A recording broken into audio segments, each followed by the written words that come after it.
क्या मरने के बाद एक माँ अपने बच्चे को जन्म दे सकती है? अब आप लोग कहेंगे कि कैसा सवाल है, ऐसा थोड़ी पॉसिबल है, लेकिन ये पॉसिबल है। एक प्रेग्नेंट महिला मरने के बाद भी अपने पेट में पल रहे बच्चे को सक्सेसफुली जन्म दे सकती है। पर सवाल यह है कि यह होता कैसे है? तो डॉक्टर्स और साइंटिस्ट इसके पीछे यह तर्क देते हैं कि अगर किसी महिला की मौत उसकी प्रेगनेंसी के दौरान या फिर डिलीवरी के दौरान हो जाती है और अगर बच्चा मैच्योर्ड है तो मरने के बाद बॉडी में बनने वाली गैसेस इतना ज्यादा प्रेशर पैदा करती हैं कि बच्चा शरीर से बाहर निकल जाता है। गाइस, इसी को ही कॉफिन बर्थ कहा जाता है। अब हमारे लिए ये किसी चमत्कार से कम नहीं है। किंग ऑफ पॉप के नाम से मशहूर माइकल जैक्सन के डांस और उनके सॉन्ग्स के दीवाने पूरी दुनिया में थे, लेकिन माइकल जैक्सन की एक और चीज थी जो कि उनके फैंस के बीच में काफी मशहूर थी, और वो थी उनके काले घने बाल।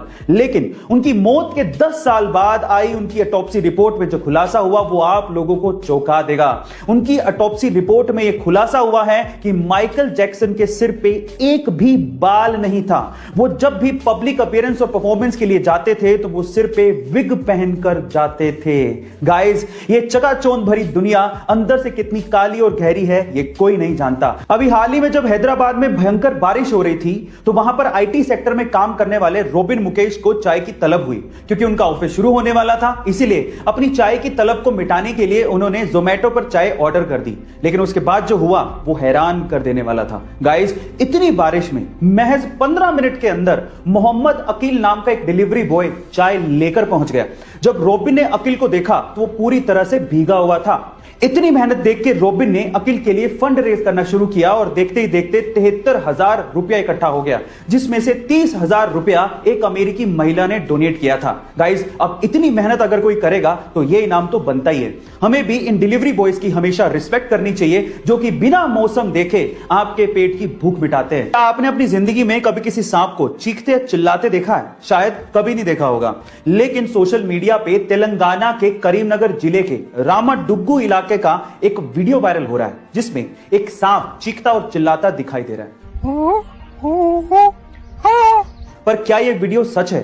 अब इसी का पता लगाने के लिए स्थानीय पुलिस ने जब जांच पड़ताल शुरू की तो मामला गड़बड़ाते देख वहां के एक शख्स ने सरेंडर कर दिया और कहा कि उसने ये वीडियो एक ऐप से डाउनलोड किया था और फिर उसके बाद अपनी आवाज देके उसे एडिट किया, लोगों के साथ शेयर किया और झूठी कहानी भी बनाई। उसके बाद ही पुलिस ने उसे पकड़ा, उसकी काउंसलिंग की और अगली बार ऐसा करने पर कार्रवाई करने की चेतावनी भी दी।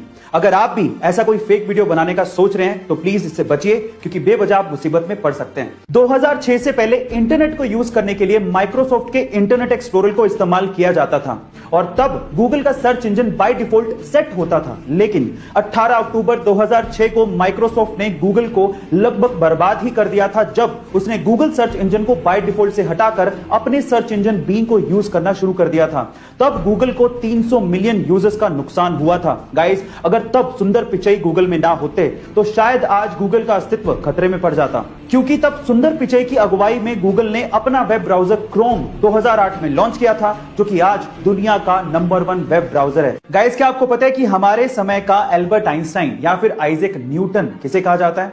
चलिए मैं आपको बताता हूं। वो है एक 9 साल का बच्चा जिसका नाम है सोबरेनो आइजैक बारी। जब ये बच्चा सिर्फ 6 महीने का था तब इसने बोलना शुरू कर दिया था। जब ये 2 साल का था तब ये फिजिक्स, केमिस्ट्री और मैथमेटिक्स की प्रॉब्लम सोल्व किया करता था, और आज जब ये सिर्फ 9 साल का है तब ये दुनिया का सबसे यंगेस्ट प्रोफेसर है जो कि दुनिया की बहुत सी यूनिवर्सिटीज में फिजिक्स के लेक्चर लिया करता है। इसने खुद ने एक बुक भी लिखी है जिसका नाम है द लव। इसके नाम में आइजैक सर आइजैक न्यूटन से इंस्पायर्ड है।